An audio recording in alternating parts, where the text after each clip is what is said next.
Sakinaka police station में एक information receive हुई थी, जिसमें कंप्लेनेंट का कहना था कि इनको साकिनाका के एरिया के एक होटल से इनोवा कार में से ले जाके न्यू मुंबई के मैकडोनल्ड्स के पास में लूटा गया है। इनसे प्रॉमिस किया गया था कि आपको एयरपोर्ट पे ड्रॉप करेंगे और इमिग्रेशन ऑफिसर को बता के उनके द्वारा आपको फॉरेन में ले जाने की अरेंजमेंट की जाएगी। इसमें हमने एक ऑफेंस दाखिल किया और इस ऑफेंस के इन्वेस्टिगेशन में अब तक हम 8 एक्यूज को अरेस्ट कर चुके हैं, जिसमें से 3 ट्रैवल एजेंट है, बाकी 5 जो है ट्रैवल एजेंट के लिए काम करने वाले लोग हैं।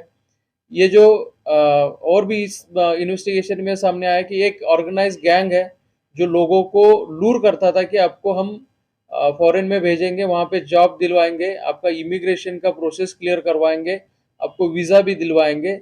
ये सब बताने के बाद टारगेट के पास कितने डॉलर्स है, कितना पैसा है और कितना पैसा वो ले जा सकता है, इसकी ये इंश्योर किया जाता था।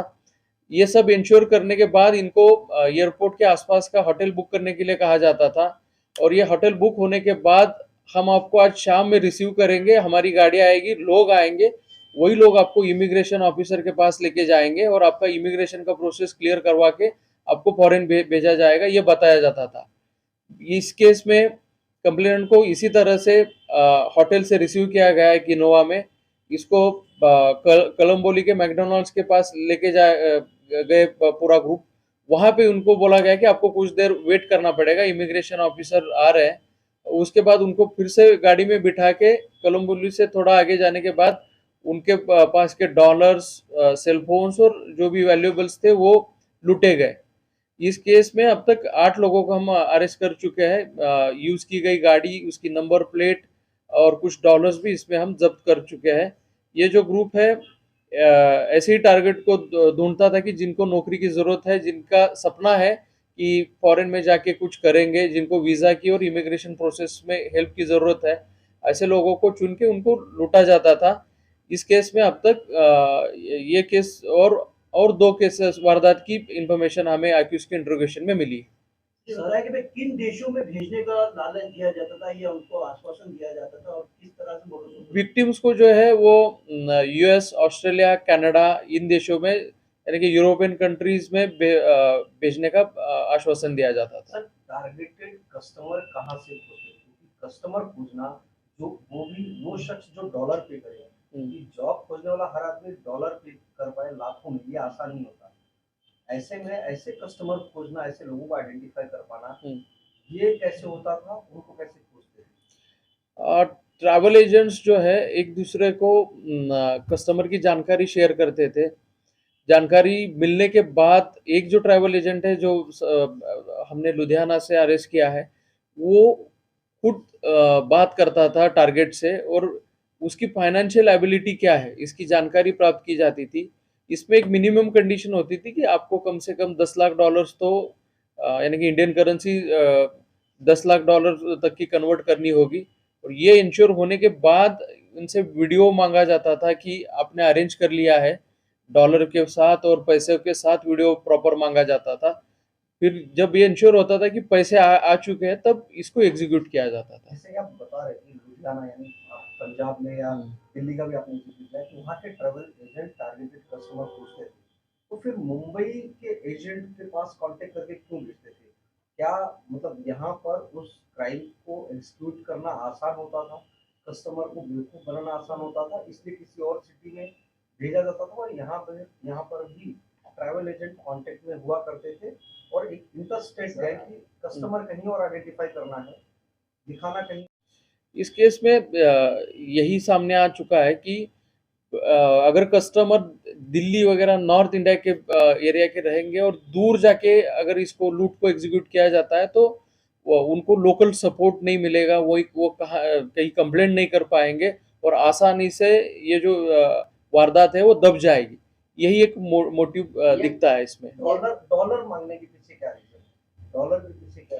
डॉलर के पीछे ये विक्टिम्स को ये बताते थे कि इमिग्रेशन ऑफिसर से वो डॉलर्स में ही पैसे लेंगे, आपको वहाँ जाके डॉलर ही खर्चने के लिए लगेंगे, तो ये सब चीज़ों के कारण डॉलर्स में उनको इंडियन रुपीस को कन्वर्ट करने को बोला जाता था। होटल की बुकिंग की जो आपने बात की, क्या वो कस्टमर से खुद कराते थे या कस्टमर पर एक भरोसा जताने के लिए खुद कोई होटल बुक करते थे और उसके बाद कस्टमर को कुछ ना कुछ तो ऑफर करना पड़ता होगा कि हमने आपके लिए होटल बुक किया, आप यहाँ आइए। ये होटल की बुकिंग और बाकी जो फैसिलिटेशन था वो कस्टमर को खुद करने के लिए कहा जाता था। इस ग्रुप की मोडस का मेन एम जो था वो एनोनिमिटी मेंटेन करना। इसमें कॉन्वर्सेशन के लिए ना तो वो नॉर्मल कॉल्स यूज़ करते थे, इसमें ज़्यादातर कॉलिंग के लिए जो ऐप यूज़ होते हैं वो यूज़ किए जाते थे। पर्सन टू पर्सन ज़्यादा कांटेक्ट ना आए, यही ज़्यादा ट्राई होता था। इसमें जो मेन ट्रैवल एजेंट हमने पकड़े वो कहीं पे भी फील्ड पे नहीं थे, एग्जीक्यूशन करने वाले अलग थे, विक्टिम को आइडेंटिफाई करके टारगेट करने वाले अलग हैं। ये गैंग कब से ऑपरेट कर रहा था? अभी तो हमें हमारे सामने पिछले 2-3 महीने में जो इन्होंने एग्जीक्यूशन किया है 2 घटनाओं का, वो सामने आए, लेकिन हमें लगता है कि इंट्रोगेशन में और भी इंफॉर्मेशन कौन मिलेगी। सा ऐप है उस एक तो पर्टिकुलर ऐप आपको सामने आया होगा आपके पास, कौन से ऐप के जरिए कर? इसमें बोटिम यूज़ किया है और बाकी भी बहुत सारे ऐप्स यूज़ हुए। और सर आपने और 2 विक्टिम्स का नाम लिया, तो जो ये टोटल जो 3 विक्टिम है, ये कौन से स्टेट से हैं? जैसे कि आपने लुधियाना और नॉर्थ ईस्ट के कौन से स्टेट से, नॉर्थ वेस्ट कौन से स्टेट्स? अभी तो उनके वेराबाउट की वेरिफिकेशन कर रहे हैं, लेकिन ये हमें इंफॉर्मेशन जो है एक्यूज के प्राइमरी इन्वेस्टिगेशन में मिली है। तीनों केस को लेकर टोटल कितनों की ठगी हुई है और जिस तरह से आप बता रहे हैं मुंबई बुलाना, मुंबई से कोलंबो ले जाना, क्या वो किडनैपिंग के भी प्रोसेस में आता है? किडनैपिंग के आता है, अटेम्प्ट टू मर्डर के इसमें आता है, ये डेकॉइटी है क्लियर कट, और अब तक 4 विक्टिम्स हम आइडेंटिफाई कर चुके हैं। अमाउंट कितना हुआ? इंडियन करेंसी बात करें तो चारों केसेस के अमाउंट कितना हुआ? डॉलर्स में बोला जाए तो 40 लाख डॉलर्स की इन्वॉल्वमेंट पता चलती है। आज के हिसाब से कन्वर्ट करेंगे तो वो बहुत बड़ी रकम होगी रुपीस में। मुंबई के अलावा और कितने शहरों से लोगों को टारगेट किया है? अभी जस्ट ये जो इन्वेस्टिगेशन है बहुत ही इनिशियल स्टेज पे है। एक्यूज से डिटेल्ड इंट्रोगेशन करने के बाद ही पता चलेगा कि कितना स्प्रेड है इस गैंग का। सर, जो आरोपी जिसने कंप्लेंट की है उसके पास से कितने की रकम लूटी गई थी और कौन सी तारीख को उसका देखा था? ये 7 दिसंबर को ये घटना हुई थी रात में। जो विक्टिम है 2 भाई है, उनके पास से 11,000 डॉलर लिए थे, उन्होंने कैरी किए थे तकरीबन 21,000 डॉलर्स, उसमें से 8,000 डॉलर्स बच गए, 11,000 डॉलर्स लूटे गए थे। इनको कहाँ भेज रहे थे सर ये? इनको इटली भेजने का प्रॉमिस किया गया था। कितने लोगों के साथ ऐसा फ्रॉड हुआ सर? अब तो 4 लोग मिले हैं हमें। 4 लोग। और इनके खिलाफ सर क्या एक्शन लिए जा रहे हैं? अभी हमने डेकॉइटी का केस रजिस्टर किया है। बैकग्राउंड वगैरह इसमें क्या सर? हाँ? बैकग्राउंड वगैरह इनका कुछ? 3 तो ट्रैवल एजेंट करके काम करते हैं, बाकी 3 लोग ड्राइवर है, और बाकी बचे हुए जो 2 लोग हैं वो ट्रैवल एजेंसी के लिए ही काम करते हैं। सर कस्टमर दूसरे स्टेट से आते थे, तो कस्टमर्स को जो है वो किस तरीके से भरोसा दिलाया जाता था? कोई कंपनी की डिटेल्स भेजी जाती थी या कोई फेक लेटर हेड कि आपको यहाँ पे जॉब लगने वाला है, तो कस्टमर्स पे भरोसा, ये छोटा अमाउंट नहीं है, बड़ा अमाउंट है, तो कस्टमर्स को ट्रस्ट कैसे आता था कि ये राइट लोग हैं जो हमको बाहर? एक तो इन सभी टारगेट से कॉन्वर्सेशन जो इनका चलता था वो तकरीबन 3 से 4 महीने का चलता था। इस प्रोसेस में ये उनका भरोसा जीत लेते थे। दूसरा, इनकी तरफ से भी इनको भेजा जाता था कि वीज़ा ये तरीके से होगा, इमिग्रेशन में ये तरीके से फॉर्म भरने हैं आपको, हमारा इमिग्रेशन में ये पहचान का है। तो ये सब चीज़ें देख के वो लोग भरोसा करते थे कि ये प्रॉपर लोग हैं और इन पे भरोसा किया जा सकता है। रिकवरी का क्या हुआ? रिकवरी का कितने डॉलर की रिकवरी हुई है? और जिस तरह आपने कहा कि अगवा करके ले जाते थे, मारते पीटते लूटते थे, क्या कोई वेपन वगैरह भी रिकवर हुआ है या फिर फिजिकल असॉल्ट ही हुआ? फिजिकल असॉल्ट, ये जो 2 विक्टिम है उन पे फिजिकल असॉल्ट हुआ है। 2 में से एक जो है, 2 भाई थे, सगे भाई है जो इटली जाने वाले थे।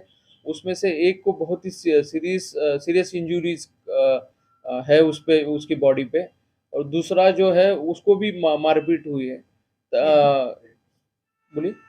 सर, ये जो 2 विक्टिम है सर, वो कौन से स्टेट से आए हुए थे जो इटली जाने वाले थे? ये पंजाब से आए हुए थे। पंजाब के। दूसरी बात सर, वहाँ पर जब लेके गए सर मारपीट हुई, वहाँ जो आरोपी पकड़े गए उनमें से कितने लोग वहाँ पर मौजूद थे मारपीट करने में? सभी थे। 8 लोग उसमें वहाँ- नहीं, उसमें से 6 लोग मारपीट करने में थे। 2 लोग जो है, 6 में एक ट्रैवल एजेंट है लोकल पुणे का, और जो 2 है हमने पहले पकड़े हैं। एक तो फर्स्ट डे पे ही हमने अरेस्ट किया दिल्ली से, वो ट्रैवल एजेंट है। उसने लुधियाना का जो ट्रैवल एजेंट है इनको इंट्रोड्यूस करवा के दिया। ये जो दिल्ली का ट्रैवल एजेंट है उसके ये पुराने क्लाइंट है, तो भरोसा तो पहले से ही था। लेकिन ये जो दूसरा वाला था लुधियाना वाला, वो इसी तरीके का काम करता है। वो साइबर क्राइम का भी एक्यूज रह चुका है, उसका रिकॉर्ड फिलहाल हमारे के पास नहीं है, लेकिन वो साइबर क्राइम में भी इन्वॉल्व रह चुका है और इस तरीके के भी केसेस कर चुका है।